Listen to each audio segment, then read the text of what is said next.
warahmatullahi wabarakatuh.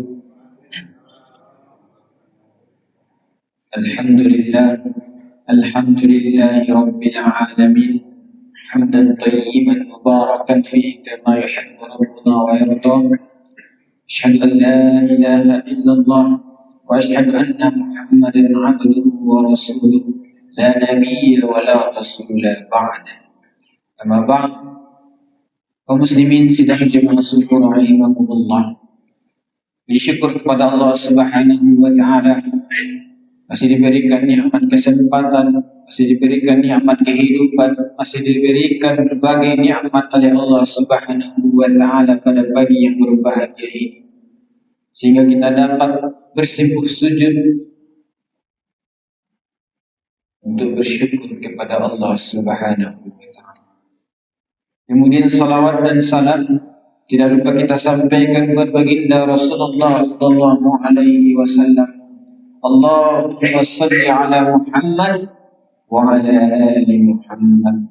Semoga salawat dan salam yang kita sampaikan menjadi syafaatul uzma bagi kita di yaumil akhir nanti. Amin, amin ya rabbal alamin.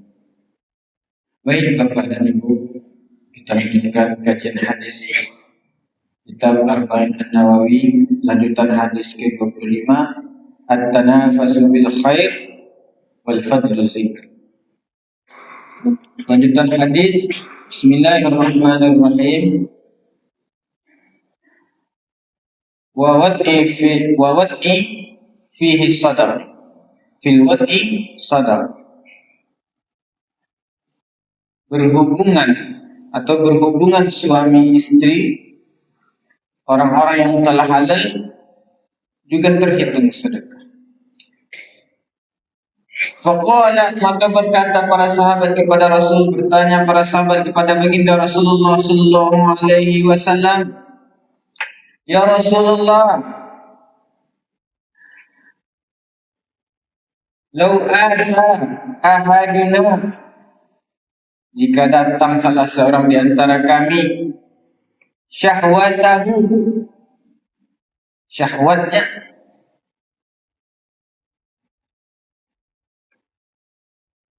apakah kata mereka, apakah itu termasuk mendapatkan pahala? Hal kana lahu ajrun, apakah bagi mereka pahala? Qala Rasulullah sallallahu alaihi wasallam, ara'aitum, apakah kalian tidak melihat,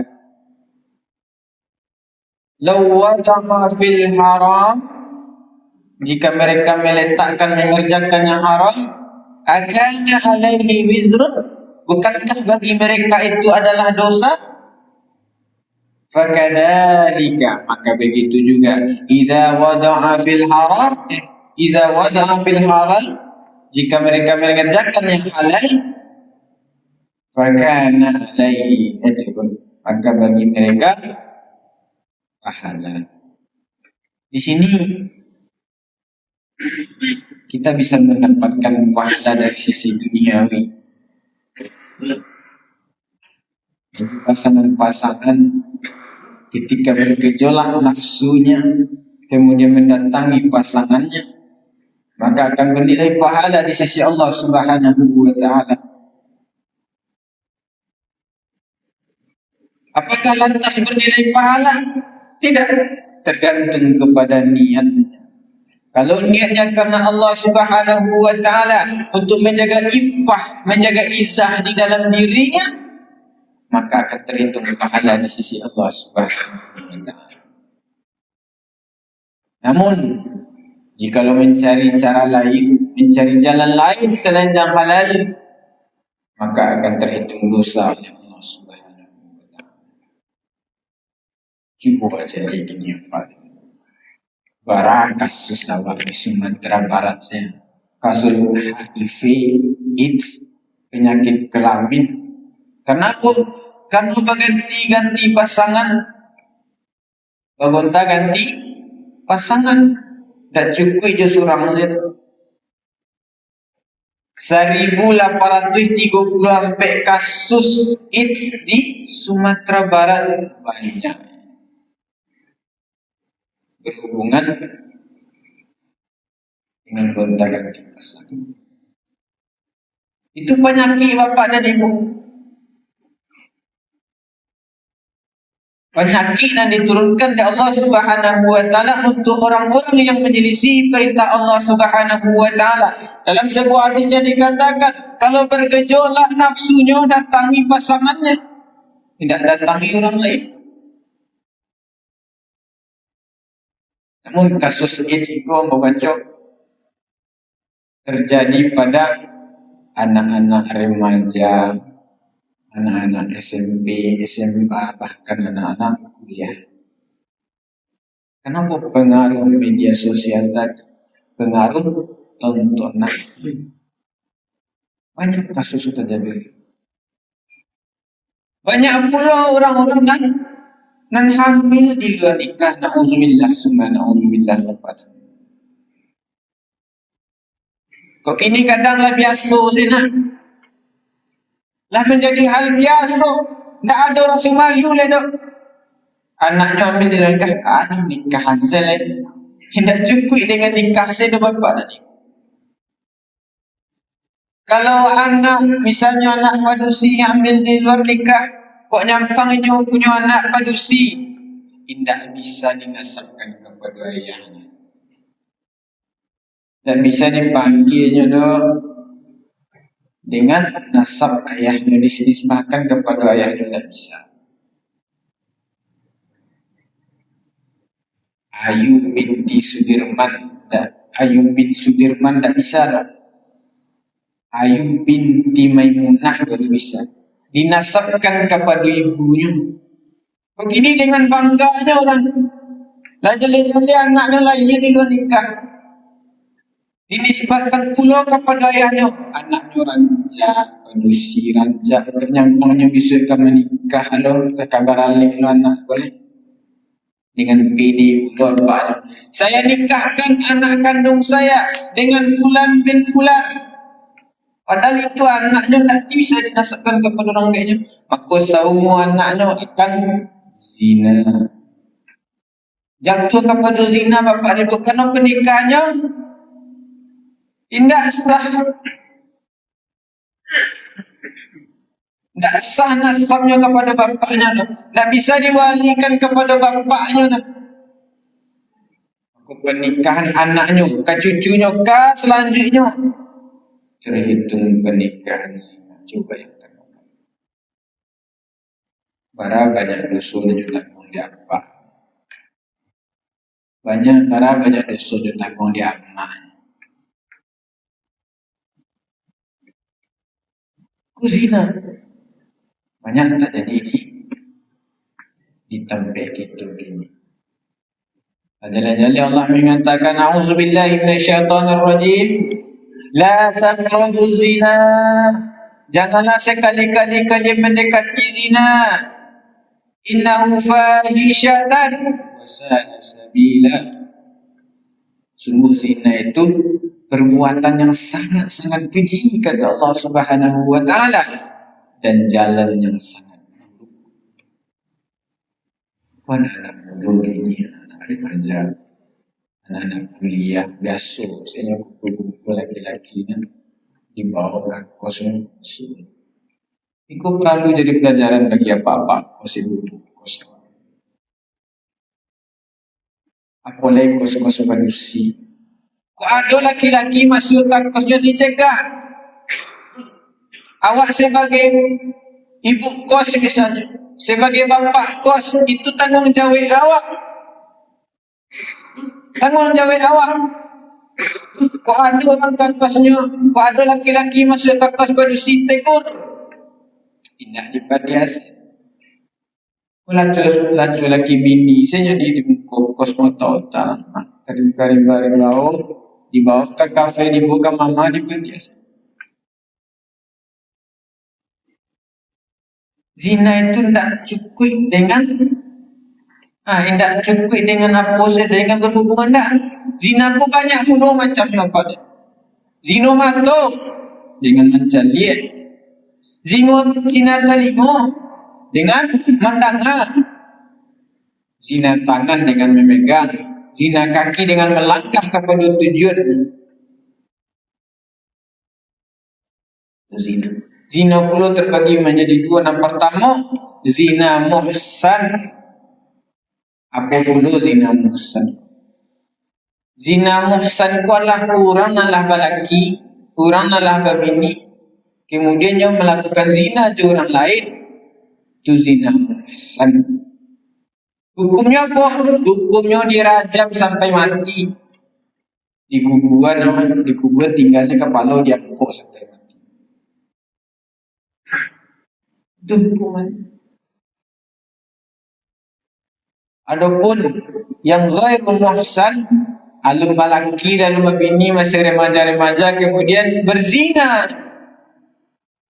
Ada orang saksi mencaliknya. Nyato-nyatonya berzina, mengaku lo dari dirinya. Boyo berzina. Dicambuk 100 kali. Kemudian diusir dari kampung selama setahun. Kini dia ada terdengar tak kayak tulis tak. Lagi anak dari dua nikah dan naranggenya sana dia ada cucu menimang-nimang cucu. Dan menimang-nimang cucu bangga ada cucu. Makanya jago diri, jago anak-anak, jago cucu-cucu awak. Apalagi kini api dari tangan saya cari api. Ada juga anak-anak awak pacaran-pacaran tekur. Karena zaman kini tidak sehat lagi dulu. Tidak sehat. Dan haram kini lah dibuat samar-samar di. Lajali haram dibuat samar-samar. Kenapa? Karena terbiasa. Dan dibiasakan saya lah jadi hal biasa.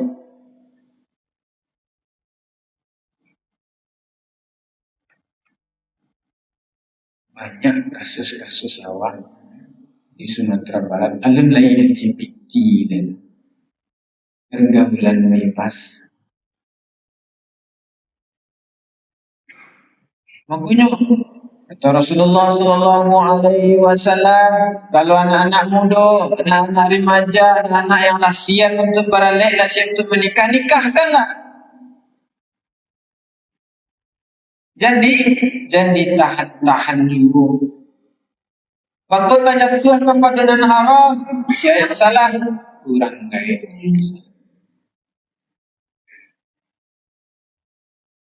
Aku balik kepada hadis sebelumnya. Amru bil ma'rufi wa nanha 'anil munkar. Awak memerintahkan kepada nan ma'ruf, awak kemudian mencegah pula dari yang mungkar. Jangan awak pada aja ke mana sana awak, anak-anak awak, cucu-cucu awak bergaul bebas. Boleh di Kota Padang. Waktu anak badusi jago itu. Jangan sampai di bawah laki-laki kamapai yang bangga awak jadi orang tua lah. Yang nak awak indah. Itu salah satu kebodohan orang tua yang membiarkan anak gadisnya diboyong ke mama dan laki-laki dan lain-lain. Maka dari itu kita sebagai orang tua akhir zaman berusaha mendidik anak-anak generasi-generasi muda babalik ke surau. Kenapa? Hanya di pendidikan agama lah anak-anak awak akan terbebas dari pergaulan bebas. Cuma saya yakin, ya. Nalika surau anak-anak SD, tamek SD, masuk SMP-nya lah tamek lo mengaji. Apalagi lah anak-anak kuliah jangan kamu saja.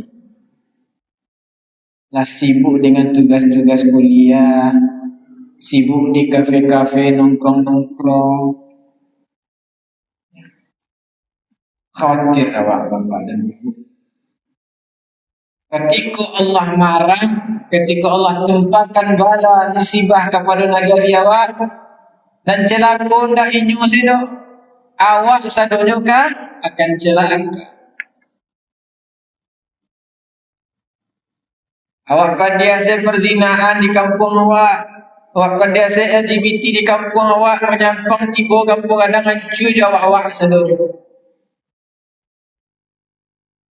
Untuk peran awak, yuk balik peran awak kini kok. Cara hadis kota pakai dialog diletakkan kemaluan kepada yang halal akan mendapatkan pahala di sisi Allah Subhanahu wa taala. Dan sampai diletakkan kepada yang haram akan merusak diri awak, merusak keluarga awak, merusak orang di kampung awak. Ini sebagai kesimpulan Bapak dan Ibu, awak sebagai ibu kos, awak sebagai bapak kos menyampang ada laki-laki, pada kos padusi, tolonglah diterima, tolonglah dilarang. Buat peraturan di kos padusi nak boleh lewat pulang jam 9 malam. Ya, tak boleh pulang lewat jam 9 malam. Itu tanggungjawab awak dunia, awak akhirat. Ya. Semoga apa yang saya sampaikan pada pelajaran ini bermanfaat terutama bagi yang menyampaikan. Kita tutup kajian kita dengan doa kafaratul majlis. Subhanakallahumma wa bihamdika asyhadu an la ilaha illa anta astaghfiruka wa atubu ilaik. Assalamualaikum warahmatullahi wabarakatuh.